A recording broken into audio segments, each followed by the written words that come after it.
Kush here. I'm gonna show you what I can do with my hands and what this wonderful medicine here called Blue Madonna allows me to do. Without herb in my life, I wouldn't be able to sit here and be calm and enjoy what I can do with my own hands.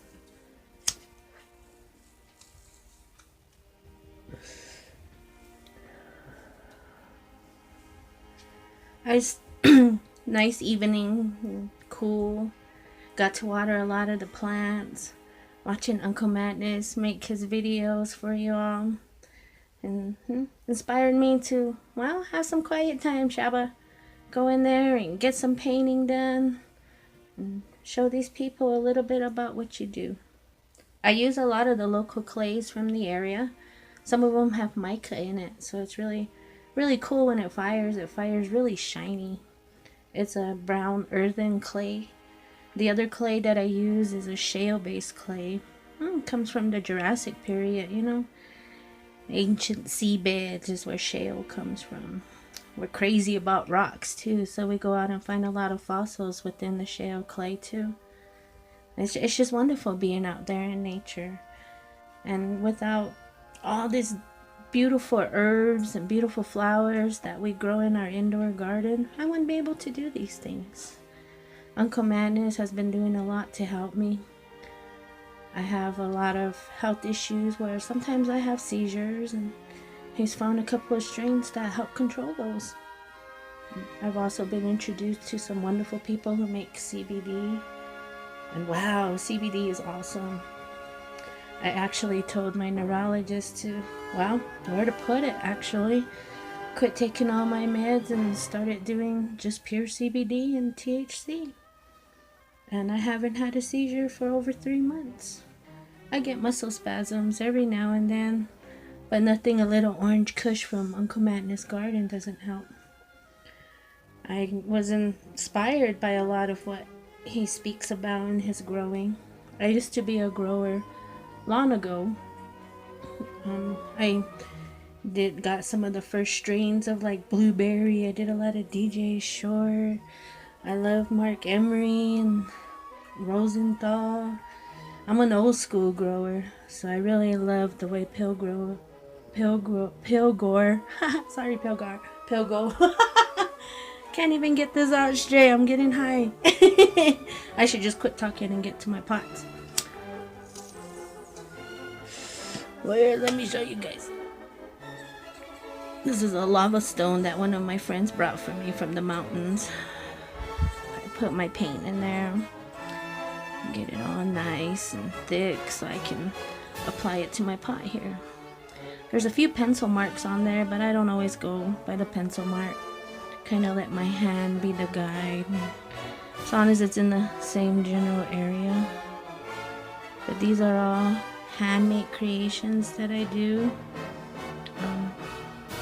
I love it. I love doing my pottery. You know, this is something that keeps me calm, that keeps my mind going. You know, creating things with your own hands, it's a gift. And I'm thankful that every day that I can do it.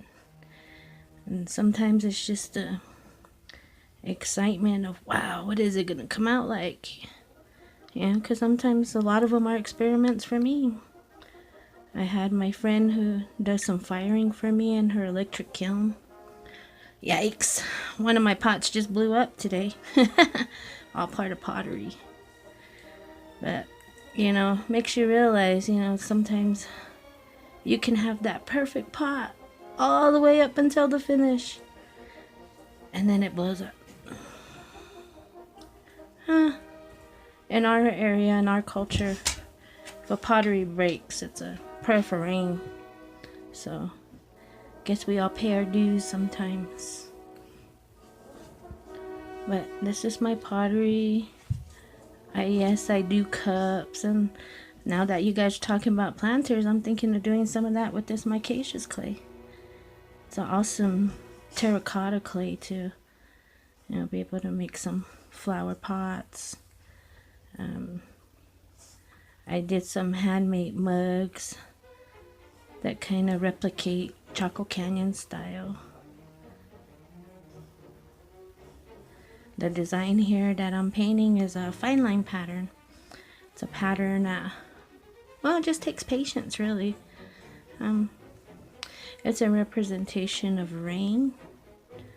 We come from a high desert, so we pray for rain for all our crops. We do a lot of dry farming for our fields, our crops, like our corn, pumpkins, squash, beans.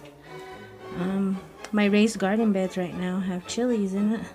I went crazy this year with chilies though, but that's okay. Uncle Madness said we'll just eat more salsa.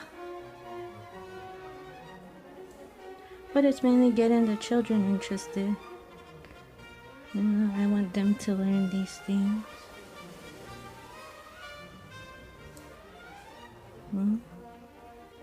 Guys, catch my email if you wish to order anything. I'm gonna also be showing a couple of different pipes that I make and some bongs. And I've made a few of them for friends and they really enjoy them. And here comes Uncle Madness coming in to peep in on me and see what I'm doing. Probably just finished his video. No, I'm looking for a sticker to post up. So if anybody has any slaps, send us some so I can put them in the garden. I just lost one. Oh, see, never knows where he puts them in, right in the last place he put them, right? Dopey knows what I'm talking about. But this is my patterns. Maybe later on I'll post what it looks like when it's finished. But it's gonna have a nice little birdie that sits on top. Where the bird sits on top. Ta-da! Awesome, huh, guys? Better put it down. Might break it.